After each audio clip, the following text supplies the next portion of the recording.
Tarde, nos meus 10 minutos aqui, eu vou falar do capítulo 10, que é o capítulo que tem na página 187. E eu vou explicar para vocês o seguinte, quer dizer, eu escolhi falar desse tema por uma razão por um interesse especial, que tem menos a ver com os rankings e mais a ver com defender as nossas boas universidades. E é o seguinte, é que esse assunto, o título do capítulo é Indicadores sobre Interação Universidade-Empresa em Pesquisa em São Paulo. É um tema sobre o qual é difícil encontrar os indicadores e é fácil encontrar a agressão. Eu tenho certeza que quase todo mundo que está aqui nessa sala já frequentou alguma reunião onde uma fila de pessoas se dedica a falar as universidades são preguiçosas, são todos funcionários públicos, em vez de interagir com as empresas, esperam o dinheiro dos impostos e não se mexem e não sei o quê, mas nos Estados Unidos é que é bom, porque não sei o quê, e não sei, não é? Todo mundo já ouviu essa ladainha aí. É uma gravação que repete. Mas acontece que aí a gente fala, não, mas não é bom, não sei o quê, mas cadê a medida da coisa, tá certo? E eu verifiquei que não tem essa medida, tem pouquíssimo dessa medida. Então eu aproveitei assim, esse assunto de rankings para falar desse indicador na esperança de que algum ranking se interesse por esse negócio desse indicador, porque na hora que aparecer num ranking, as universidades vão se mexer para ter o indicador direito. Tá certo? Então é um caminho tortuoso para obter um objetivo que é diferente do negócio do ranking. Mas que está na base de coisas que foram aqui faladas, o Aloysio falou disso, que é o assunto de medir para conhecer, conhecer para mudar, mudar para melhorar. Tá certo? Em geral, nas discussões também que a gente frequenta nas nossas universidades, todo mundo quer começar da terceira parte aí, mudar para melhorar. Ou seja, mudar sem conhecer, sem medir, sem saber, e todo mundo na mesa tem uma ideia sobre como é que vai fazer. Tá certo? E depois a gente fica espantado porque que as coisas não dão certo. Então, eu voltei 2 passos para medir, para conhecer. Então, antes nós vamos aprender, depois nós vamos mudar, depois nós vamos fazer a mudança para melhorar. Então, nesse assunto da universidade e empresa, eu escolhi aí nesse capítulo focalizar em 2 coisas que me pareceram não muito difíceis de medir e realmente dá para medir. Uma delas é qual é o valor, quanto dinheiro as universidades aqui em São Paulo recebem de empresas para financiar a atividade de pesquisa.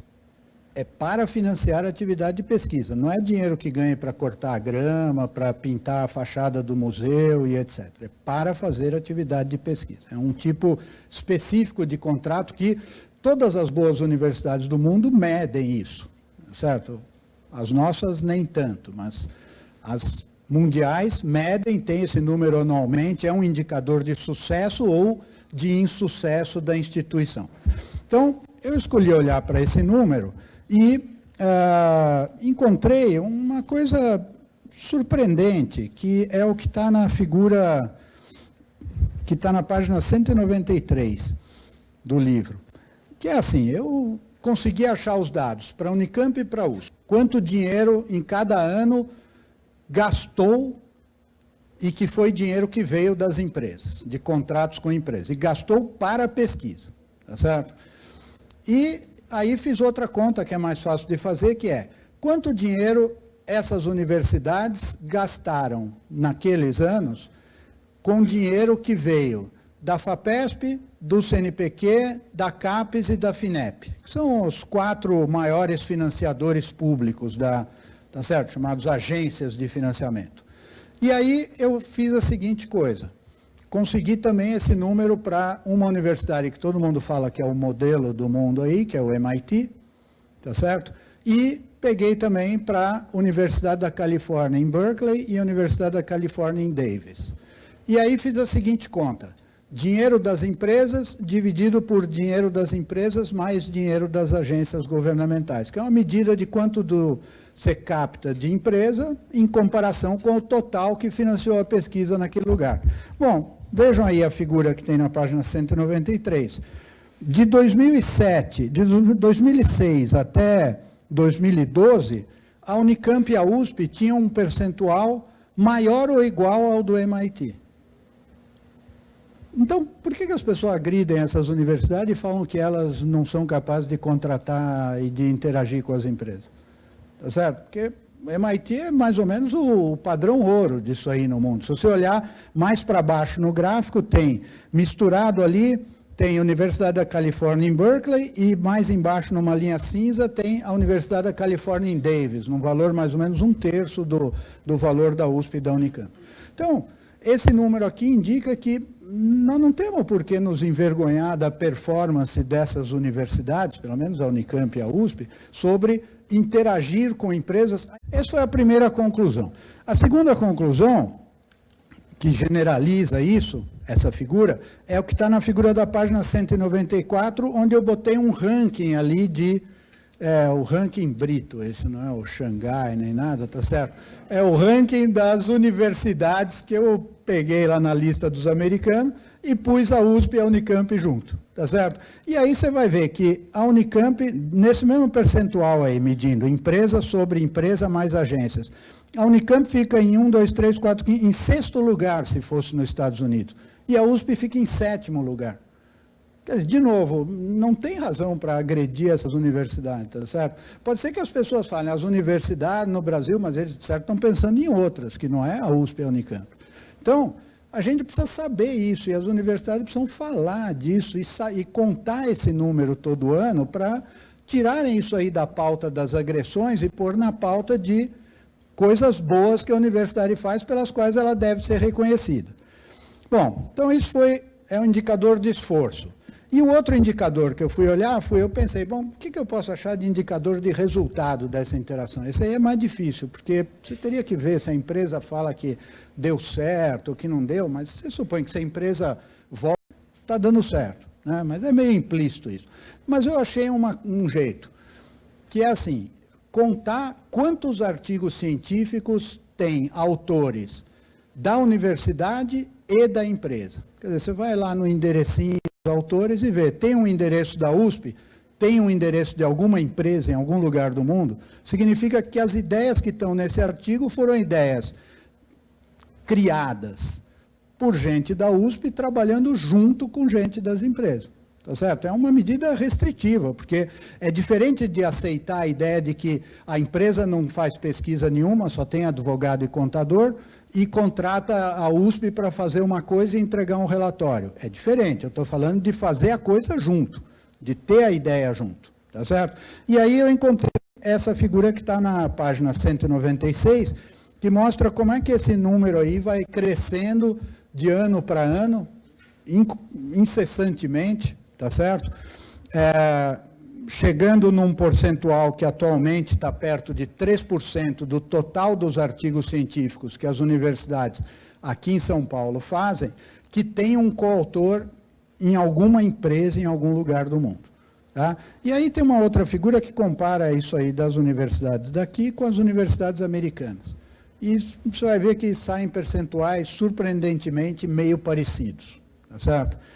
Porque você pensa bem, tem um percentual parecido com o da Universidade da Califórnia em Berkeley. Berkeley está a 70 quilômetros do Vale do Silício, quer dizer, é o lugar que mais tem coisa tecnológica no mundo, tá certo? Então, não é ruim estar nesse número, está 1/3 desse número. Nós sabemos que não é 1/10, tá certo? Então, esse é a outra coisa que apareceu nessa medida. E, finalmente, eu consegui fazer uma lista que está na página 198, sobre quais que são as empresas que aparecem nessas colaborações, quais que têm mais coautoria. Aí a gente também aprende umas coisas interessantes, porque vocês vão ver nessa tabela que tem uma empresa brasileira, que é a Petrobras, em primeiro lugar, todo mundo aqui esperaria, a Petrobras, e depois um monte de empresas estrangeiras, tá certo? No entanto, de novo, todo mundo vai na reunião e fala, mas aqui no Brasil é difícil ter pesquisa colaborativa nas universidades porque as multinacionais não têm interesse, não sei o quê. Bom, olha essa lista e me diz se é assim. Certo? A quantidade de IBM, Glaxo, Sanofi, GSK, AT&T, Microsoft, Google, está tudo ali na lista. Tá certo? Então, essa história que multinacional não tem interesse é uma bobeira, porque, na verdade, a multinacional tem interesse, sim, numa coisa, em ideia boa, em qualquer lugar do mundo. E o que essa tabela está dizendo é que na USP, na Unicamp, na Unesp, nas outras universidades aqui em São Paulo, está cheio de ideia boa e elas vêm aqui trabalhar com essas pessoas para ter mais dessas ideias boas. Então, elas reconhecem, ou seja, essa tabela está dizendo que o mundo reconhece que tem ideia boa nas universidades aqui em São Paulo. E aí você tem algumas empresas brasileiras, Petrobras, Embraer, Fibria, empresa do setor de papel tem bastante. Fibria e Suzano aparecem explicitamente, depois aparece uma coisa chamada IPEF. IPEF foi o Jacques que me chamou a atenção. É um instituto que reúne várias empresas do setor de celulose. Fica ali em Piracicaba. E eles fazem um monte de projeto lá com a Exalc, com outras universidades aqui em São Paulo e descobrem coisa que usa no setor de papel e celulose, que é um dos setores mais ativos em pesquisa e desenvolvimento no Brasil. Depois tem Fundecitrus. Tem uma que eu achei muito interessante, chamada Apis Flora. Essa é uma pequena empresa ali de Ribeirão Preto, tem vários financiamentos do programa PIP, da FAPESP de pequena empresa, está na lista das 20 que mais tem coautoria em artigo científico com as universidades de São Paulo, porque eles se dedicam a ter ideia nessa empresa e trabalham junto com a USP, com a Unicamp, com a Unesp, etc. E outras, Ouro Fino, Magnesita, Itaipu, etc.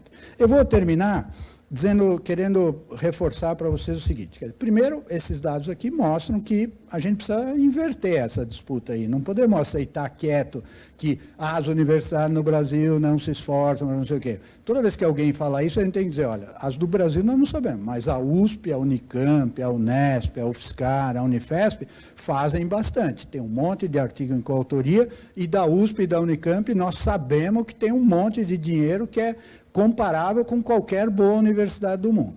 Tá certo? Então, isso é uma coisa. Mas o cuidado que é para ter aqui é o seguinte, também não pode entrar no caminho de concluir que, bom, tá bom, agora as universidades vão fazer as empresas do Brasil serem competitivas, porque não é desse jeito, quer dizer, o que vai fazer a empresa ser competitiva é a empresa ter a sua própria atividade de pesquisa e desenvolvimento, porque em todo mundo de economia e empresas saudáveis, só 2% do esforço de pesquisa das empresas eles fazem junto com a universidade. 98% eles fazem sozinho lá na empresa. Então, se as empresas não fizerem isso, não vai ter. Então, também não podemos falar, bom, agora a USP e a Unicamp vão resolver o problema das empresas do Brasil. Tá certo? Então, esse é um cuidado que precisa ter. O segundo é esse ao qual eu já me referi, que é a heterogeneidade do sistema universitário brasileiro. Quer dizer, as boas universidades do Brasil apanham por causa de todas as outras que não são boas. Porque as pessoas olham para as outras, ou para a média, e falam, pô, mas aqui tudo é ruim, não tem, não sei o quê. Então, nós precisamos, acho, fazer um esforço, e os rankings aí ajudam para diferenciar essa heterogeneidade, para reconhecer o que tem de bom, o que tem de médio, o que tem de ruim, até para poder fazer o que é ruim melhorar, o que é médio progredir, o que é bom ser melhor ainda. Tá certo? Mas tratar diferente o que é diferente. Então, em conclusão, o que eu quis fazer nesse capítulo foi tratar de medir e demonstrar o impacto da universidade na sociedade num determinado tipo de impacto, já que se referiu a isso quando falou aqui da introdução. Porque, na maneira que eu vejo, tem pelo menos três dimensões de impacto das universidades na sociedade. Tem um que é impacto intelectual, que é a universidade tem ideias. Tem pessoa que pensa, acha coisa, descobre, etc. Então, é a ciência, a literatura, a filosofia, são as ideias que vêm da universidade e afetam a sociedade. Segundo, eu chamo impacto econômico. É aquele tipo de realização que pode ser apropriada privadamente. Quer dizer, alguém pode ficar dono daquilo e ganhar dinheiro com aquilo. Quer dizer, então, tem um efeito econômico. Por exemplo, você faz uma patente, pode licenciar a patente. Você cria uma pequena empresa, a pequena empresa pode crescer, alguém vai ganhar dinheiro. Quer dizer, as pessoas têm maneira de se apropriar do resultado privadamente. E o terceiro, muito mais difícil de medir, muito mais desafiante, é o impacto social. O que as universidades fazem que faz a sociedade viver melhor? Então, aí é duro de ver, porque, por exemplo, quando um médico, um professor na faculdade de medicina cria um jeito de fazer um protocolo melhor, para tratar melhor dos doentes, e as pessoas vão viver mais, ele não fez patente, ele não fez empresa, tá certo? Às vezes ele fez um artigo científico e ninguém vai fazer a conta para ver, tá bom, o que os brasileiros estão vivendo mais? Parece que ninguém liga para isso, mas deviam ligar. Tá certo? Então, isso é um exemplo de pesquisa feita nas universidades que tem impacto social e está cheio desses casos, mas que é difícil da gente contar, da gente medir e da gente narrar para os outros depois. Mas é isso, impacto intelectual, econômico e social. E aqui nesse trabalho eu tratei de uma parte do impacto econômico, que é esse da colaboração com as empresas. Espero que seja útil para vocês usarem para defenderem as nossas universidades públicas quando elas forem agredidas por essa razão. Muito obrigado.